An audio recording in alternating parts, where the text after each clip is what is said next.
শুভ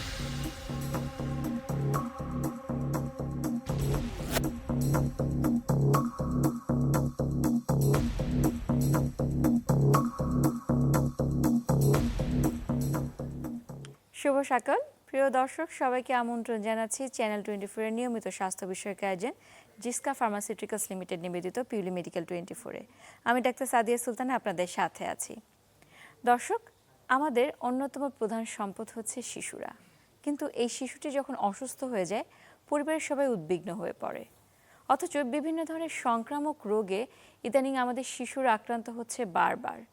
বিশেষ করে কিছুদিন আগ থেকে হামে আক্রান্ত হয়েছে এবং এমনকি মৃত্যুর মধ্যেও পড়ে যাচ্ছে এই শিশুরা।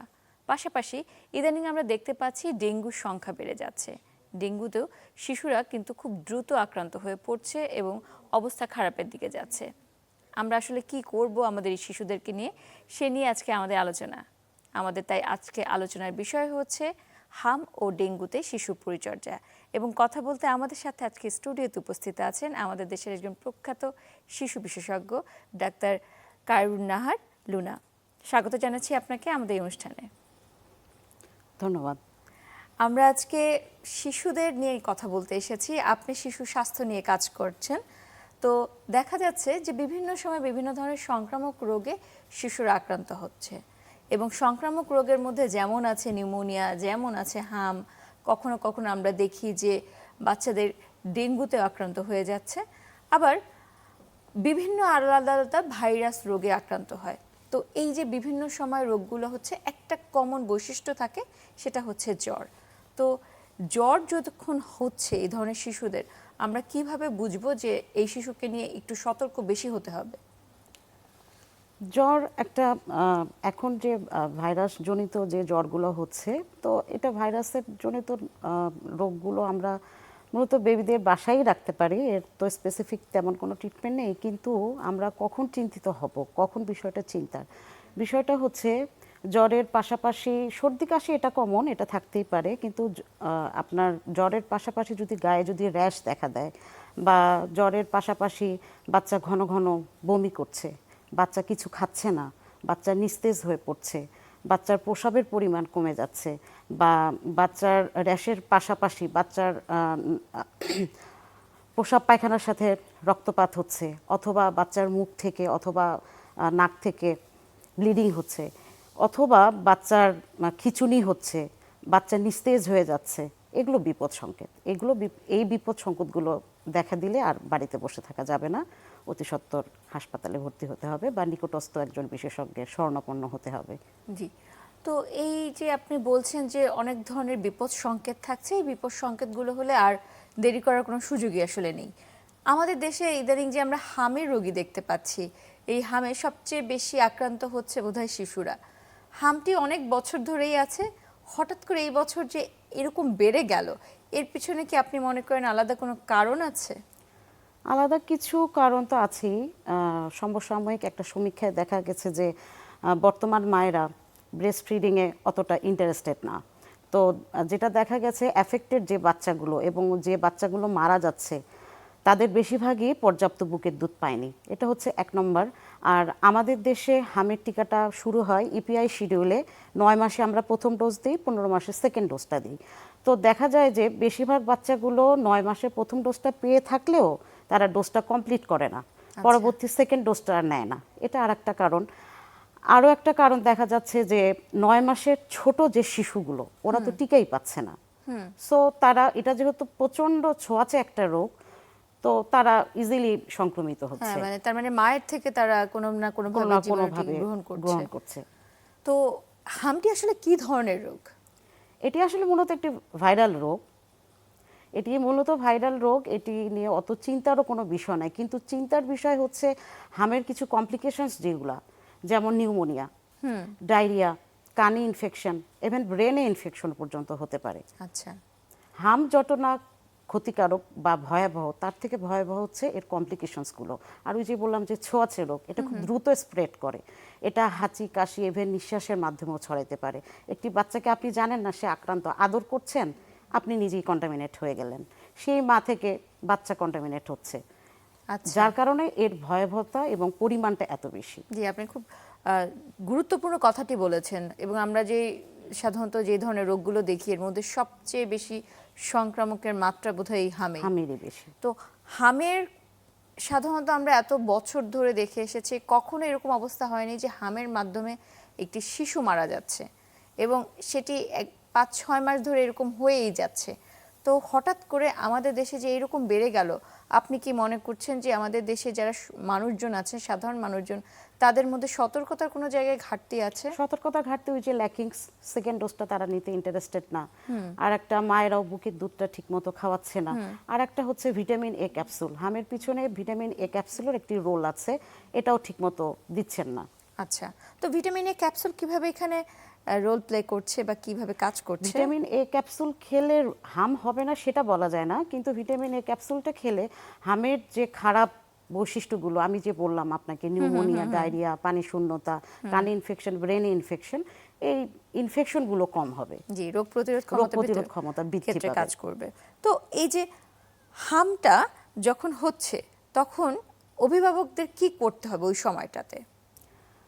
মানে কোনো কিভাবে? গার্জিয়ান যদি বুঝতে পারেন তার বাচ্চার হাম, এবং বাচ্চার যদি খাওয়া দাওয়া ঠিকমতো থাকে, বাচ্চা যদি প্লেফুল থাকে, বাচ্চার এমনি নর্মাল র্যাশ হলো, বাচ্চা ঠিকমতো খাচ্ছে, বাচ্চার প্রস্রাবের পরিমাণ ঠিক আছে, বাচ্চা খেলাধুলা করছে, তাহলে ঠিক আছে বাসায়। কিন্তু ইম্পর্টেন্ট কথা যেটা, বাচ্চাটাকে আইসোলেশনে রাখতে হবে, পুরোপুরি আইসোলেশনে রাখতে হবে। এই বাচ্চার সংস্পর্শে অন্য কোনো বাচ্চা, ইভেন মাকেও আইসোলেশনে থাকতে হবে। বাচ্চাটার পরিচর্যা যিনি করবেন তিনি সহ বাচ্চাকে আইসোলেশনে থাকতে হবে, এটা ইম্পর্টেন্ট।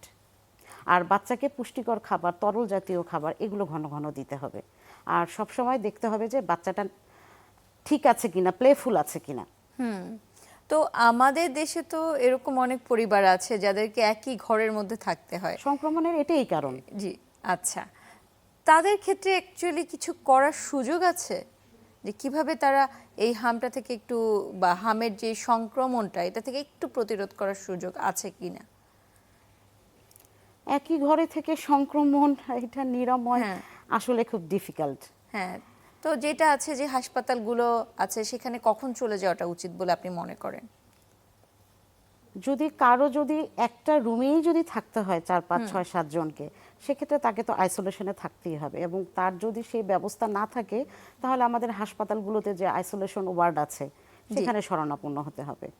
জি, তো আমাদের যেহেতু বাচ্চারা কখনোই অভিভাবক ছাড়া একা থাকতে পারে না, যেহেতু ছোট, দেখা যায় যে বাচ্চাদের যারা পরিচর্যা করছে শুধুমাত্র তারা নয়, তার আশেপাশে আরও অনেকেই চলে আসে এবং এই প্রবণতা তো আমাদের অনেকের হাসপাতালের মধ্যেও আছে যে আমরা দেখি যে একজন অসুস্থ রোগীর পাশে 4-5 জন করে সুস্থ মানুষ থাকছে, বা যাকে আমরা বলি অ্যাটেন্ডেন্ট, তারা চলে আসে।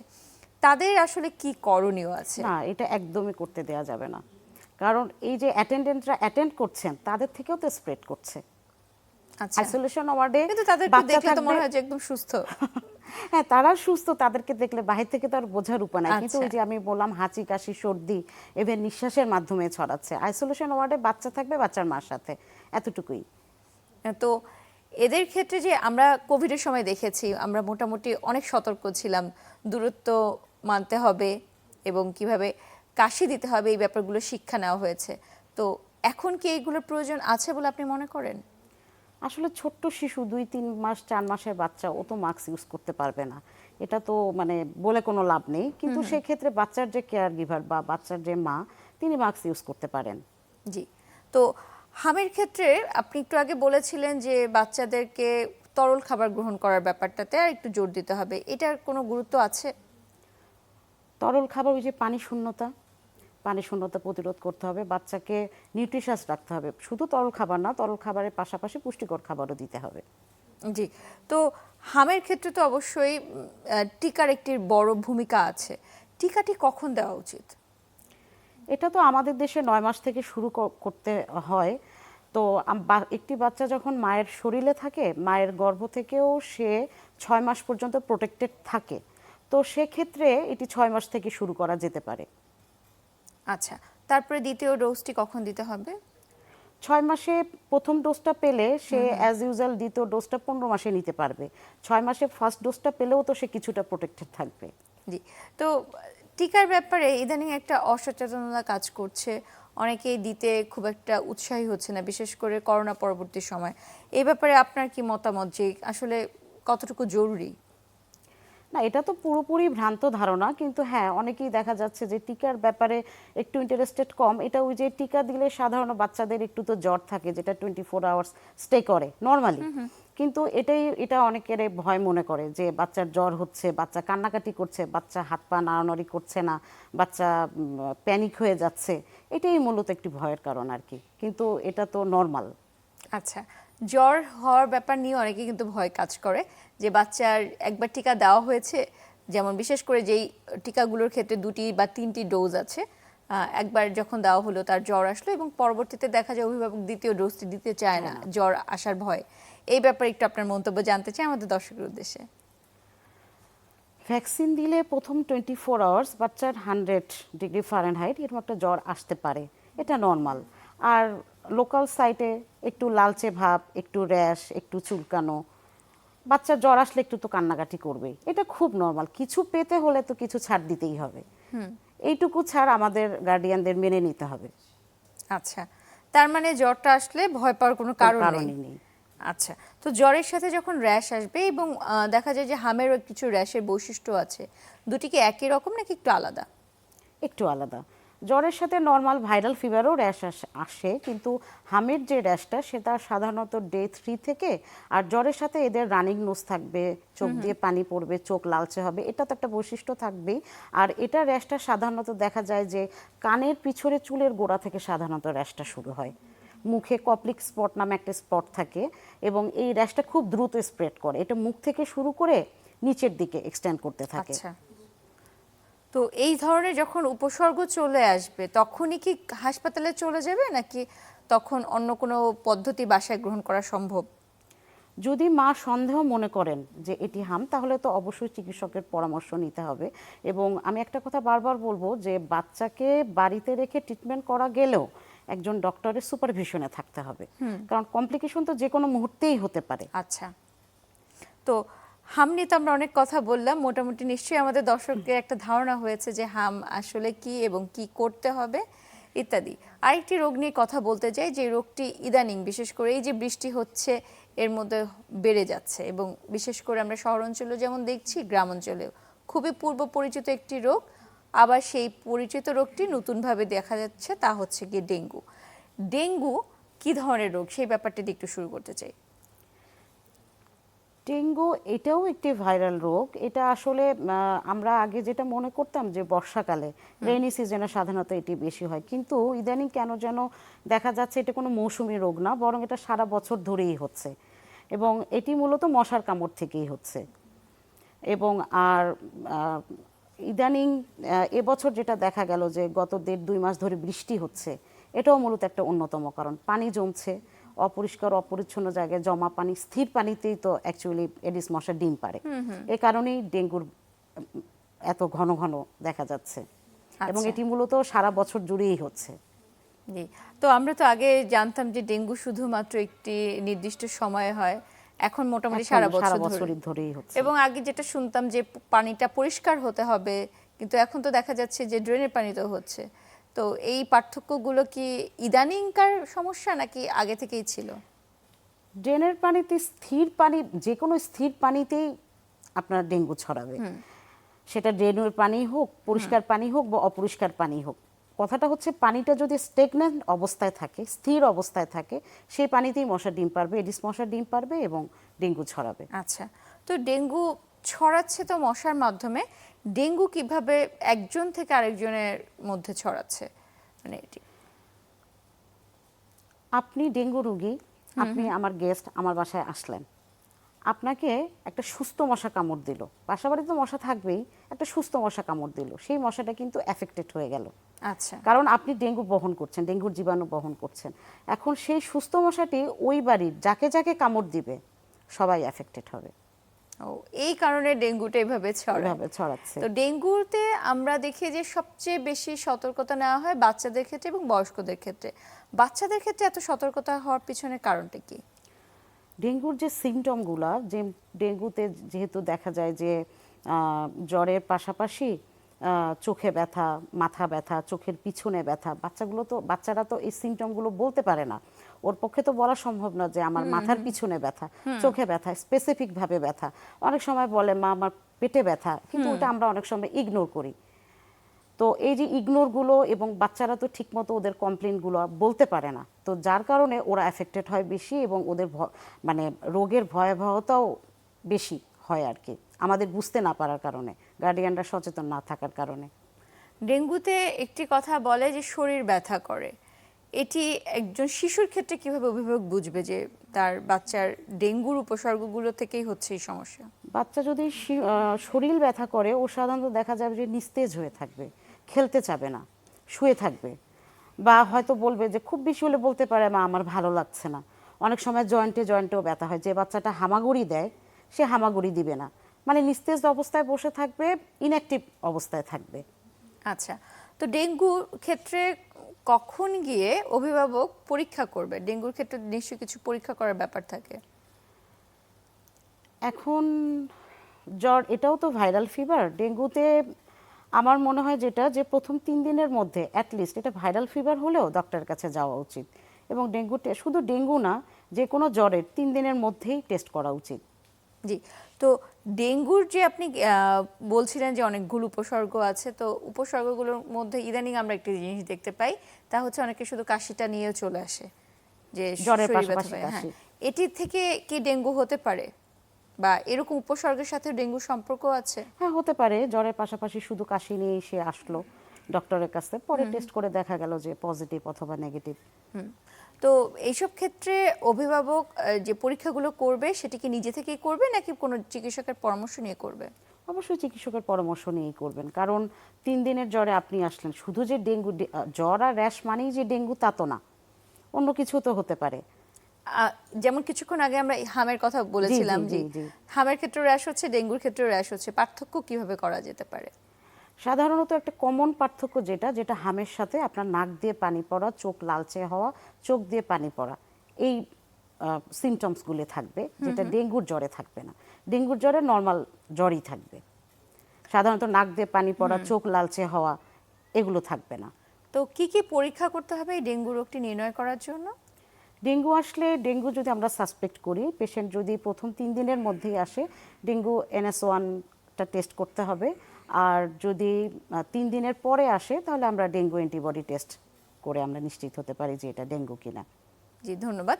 তো ডেঙ্গু যদি শনাক্ত হয়েই যায় তাহলে কি করতে হবে, এবং শনাক্ত না হলে কি করতে হবে? কারণ অনেকে, বিশেষ করে আপনারা তো বলেন অনেক ক্ষেত্রে যে না, ডেঙ্গু রোগটি শনাক্ত না হলে এগুলো উপসর্গ দেখে ডেঙ্গুই মনে হচ্ছে, কিভাবে আলাদা করতে হবে এবং কি কি করণীয়? ডেঙ্গু শনাক্ত হলে বা শনাক্ত না হলে আমরা কিভাবে বুঝবো যে রিপোর্ট আসলো নেগেটিভ, কিন্তু আমার সিমটম দেখে মনে হচ্ছে যে ডেঙ্গু পজিটিভ, তাই তো? কিছু ক্রাইটেরিয়া, যেমন জ্বর থাকবে, জ্বরের পাশাপাশি র্যাশ থাকতে পারে, ও যে আপনার শরীরে ব্যথা থাকতে পারে, জয়েন্টে পেইন থাকতে পারে, বিশেষ করে চোখে ব্যথা, চোখের পিছনে ব্যথা থাকতে পারে। এই ক্রাইটেরিয়াগুলো থাকলে আমরা ধরে নিতে পারি যে এটা হয়তোবা ডেঙ্গু। তো টেস্টে যে নেগেটিভ যখন চলে আসে, অনেকেই তো একটু রিল্যাক্সড হয়ে যায় যে না, হয়তো ডেঙ্গু না। এটা কি সুযোগ আছে কিনা? হ্যাঁ, টেস্টে নেগেটিভ আসলে গার্ডিয়ানরা রিল্যাক্স ফিল করতেই পারে, কিন্তু সেক্ষেত্রে আমরা গার্ডিয়ানদের বলে দিব ফলো আপে থাকতে। তো ডেঙ্গু সাধারণত 3 থেকে 4 দিন জ্বরটা স্টে করার পরেই কিন্তু অ্যাকচুয়াল ক্রিটিক্যাল ফেজটা অ্যারাইজ করে, এটাই হচ্ছে সমস্যা। আচ্ছা, তো সেক্ষেত্রে আমরা গার্জিয়ানদের কিছু খারাপ উপসর্গের কথা বলে দিব।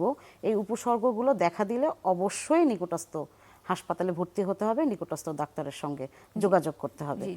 তো সেই সিমটমগুলোর মধ্যে হচ্ছে বাচ্চার প্রচণ্ড পেটে ব্যথা হতে পারে, বাচ্চার প্রস্রাবের পরিমাণ কমে যেতে পারে, ইভেন 6 থেকে 8 ঘন্টার মধ্যে বাচ্চা প্রস্রাব নাও করতে পারে, বাচ্চার ঘন ঘন বমি হতে পারে, যা খাচ্ছে তাই বমি করে ফেলছে, বাচ্চার নিস্তেজ হয়ে যেতে পারে, বাচ্চার অ্যাক্টিভিটিস কমে যেতে পারে, ইভেন বাচ্চার খিঁচুনি পর্যন্ত হতে পারে, বাচ্চা অজ্ঞান হয়ে যেতে পারে, বা অনেক সময় দেখা যায় বাচ্চা প্রচণ্ড ঘামতে পারে, বাচ্চার শরীর ঠান্ডা হয়ে যেতে পারে। এই সিমটমগুলো খুবই খারাপ উপসর্গ, এবং এই উপসর্গগুলো দেখা দিলে উইদিন 0 সেকেন্ড ওয়েট না করে নিকটস্থ হাসপাতালে ভর্তি হতে হবে। ডেঙ্গুর ক্ষেত্রেও আপনি যে উপসর্গগুলোর কথা বললেন, এগুলো যখন দেখা যাবে, তার পাশাপাশি দেখা যায় যে বাচ্চা অনেকেই অভিভাবকরা এই ধরনের উপসর্গ থাকলে বাসায় বসে ফ্লুইড দেয়, মানে বিভিন্ন ধরনের স্যালাইন দেয়। এটি কতটুকু নিরাপদ বাচ্চার এটি ক্ষেত্রে? 100% আমি বলবো অনিরাপদ। কারণ এই ফ্লুইডটাও কিন্তু আপনাকে একটা ক্যালকুলেশন করে দিতে হবে। এবং আমরা ডেঙ্গুতে যে শুধু পজিটিভ নেগেটিভ দেখেই ট্রিটমেন্ট দিই তা তো না, এখানে অনেক ব্যাপার থাকে। সিবিসির দেখতে হয়, হেমাটোক্রিটটা দেখতে হয়, এখানে প্লেটেলেট কাউন্টটা দেখতে হয়। এসব দেখে আমরা সিলেক্ট করি যে আমরা কোন ফ্লুইড দিব, বিশেষ করে ফ্লুইডের পরিমাণটা। ইচ্ছে মতো ফ্লুইড দিলে তো আপনি ফ্লুইড ওভারলোডেই বাচ্চা মারা যেতে পারে বা বাচ্চা খারাপ হয়ে যেতে পারে।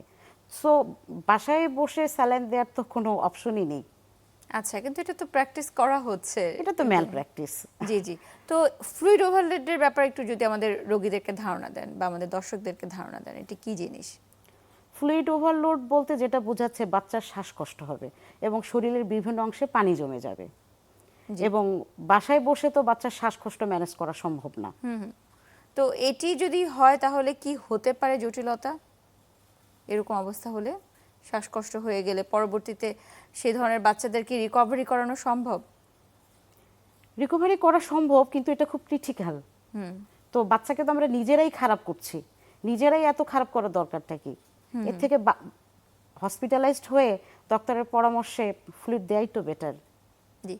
তো এই যে বাচ্চারা যখন আপনারা পরামর্শ দেন, অনেকে আছে যে প্রয়োজনে স্যালাইন দেয় বাচ্চাদেরকে, স্যালাইন মানে ওরাল স্যালাইন। ওরাল স্যালাইন দেওয়ার কি কোনো নিয়ম আছে বাচ্চাদের ক্ষেত্রে? বাচ্চাদের ক্ষেত্রে ওরাল স্যালাইন, এখানে বাচ্চার বিপিটা চেক করতে হবে। এখন গার্ডিয়ান বাসায় বসে কতটুকু বিপি চেক করতে পারবে আমি সেটা জানি না। এখন মোট কথা হচ্ছে যে এটা আসলে নিজে নিজে আমার কাছে মনে হয় যে দেয়া ঠিক না। তো সেই ক্ষেত্রে ওর যদি ওর স্যালাইন খেতেই হয়, একটি বাচ্চার কতটুকু ওর স্যালাইন খাওয়াটা উচিত, বা কতটুকু খাওয়ার পরে রোগীর মধ্যে কোনো ধরনের অসুবিধা হওয়ার সম্ভাবনা আছে? এটা তো আসলে বাচ্চার শরীরের হাইট, ওয়েট, বয়স সবকিছুর উপর নির্ভর করে। এটা নির্দিষ্ট কোনো পরিমাণ নেই আপনার ডেঙ্গুর ক্ষেত্রে যে কতটুকু ওআরএস দিতে হবে। জি জি, ধন্যবাদ। আমরা এই নিয়ে আরও অনেক কথা বলবো, এখন একটি বিরতির সময় হয়েছে।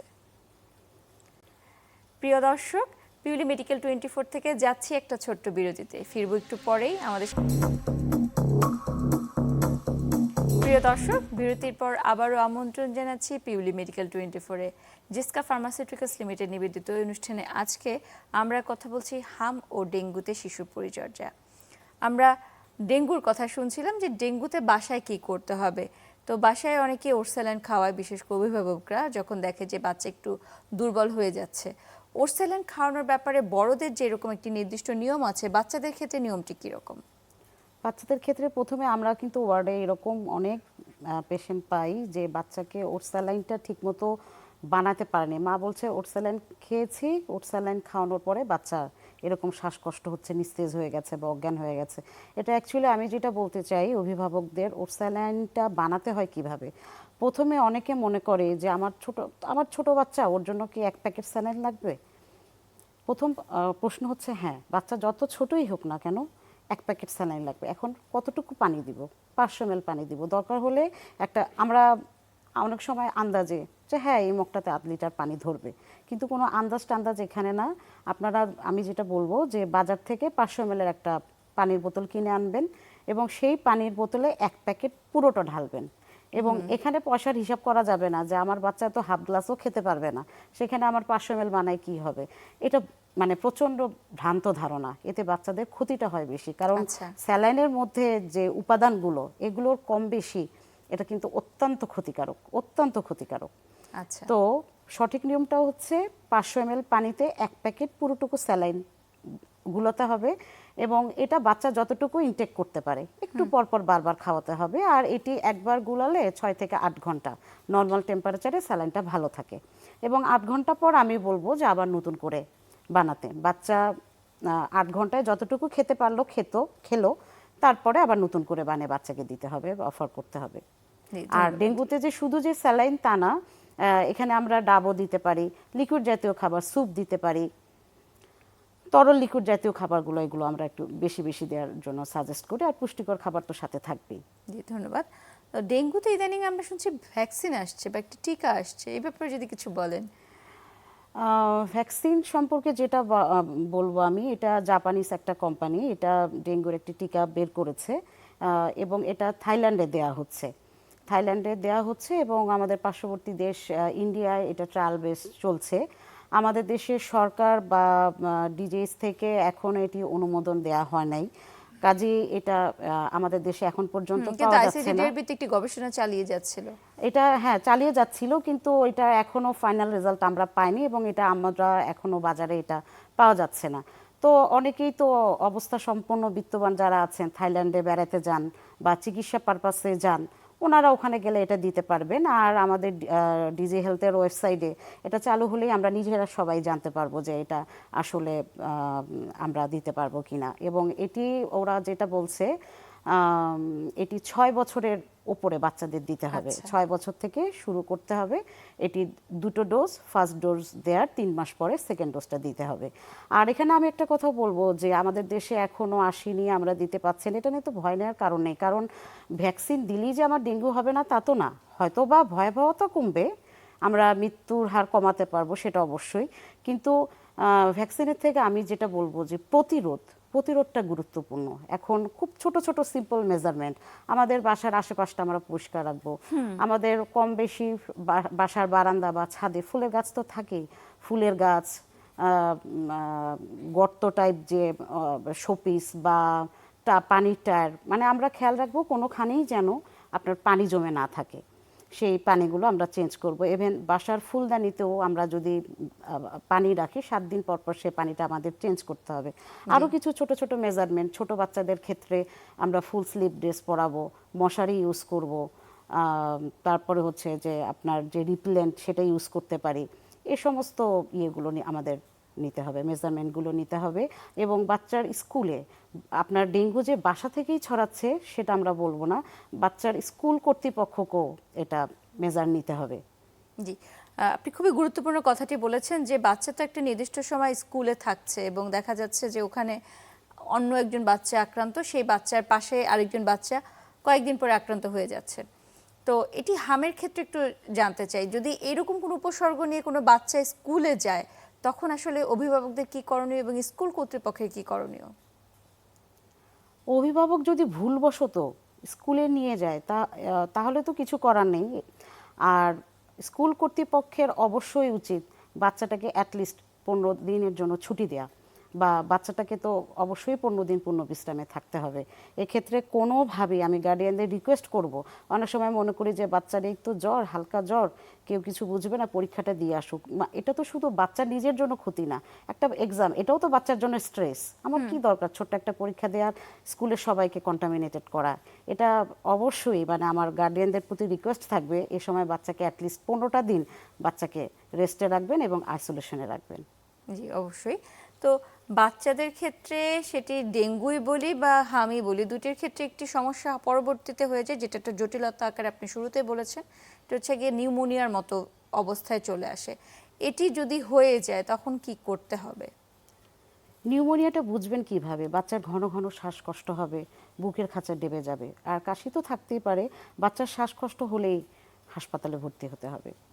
জি, তো সেই ক্ষেত্রে বাচ্চার কি অন্য কোনো আলাদা উপসর্গ থাকে? নিউমোনিয়ার ক্ষেত্রে আলাদা উপসর্গ, শ্বাসকষ্ট, বাচ্চার নিঃশ্বাস নিতে কষ্ট হবে, বুকের খাঁচা ডেবে যাবে, বাচ্চার জ্বর থাকবে, হাই ফিভার থাকবে। জি, তো অনেকেই তো আছেন যে যখন এরকম অবস্থা হয় এবং শ্বাসকষ্ট শুরু হয়ে যায় বা কাশিটা একটু বেড়ে যায় তখন নিকটস্থ ফার্মেসি থেকে ওষুধ গ্রহণ করে এবং বাচ্চাদের জন্য ওষুধ গ্রহণ করে। এই ব্যাপারটা নিয়ে আপনার কি মন্তব্য? এ ব্যাপারে আমার মন্তব্য হচ্ছে আপনারা নিজেদের ক্ষতি নিজেরাই ডেকে আনছেন। কারণ নিউমোনিয়া তো বিভিন্ন টাইপের হতে পারে। কোন জীবাণু দিয়ে আপনার বাচ্চা নিউমোনিয়া হচ্ছে এটা তো আপনি ঘরে বসে বুঝতে পারবেন না বা ফার্মাসিস্ট বুঝতে পারবে না, এটার জন্যও পরীক্ষা করতে হবে।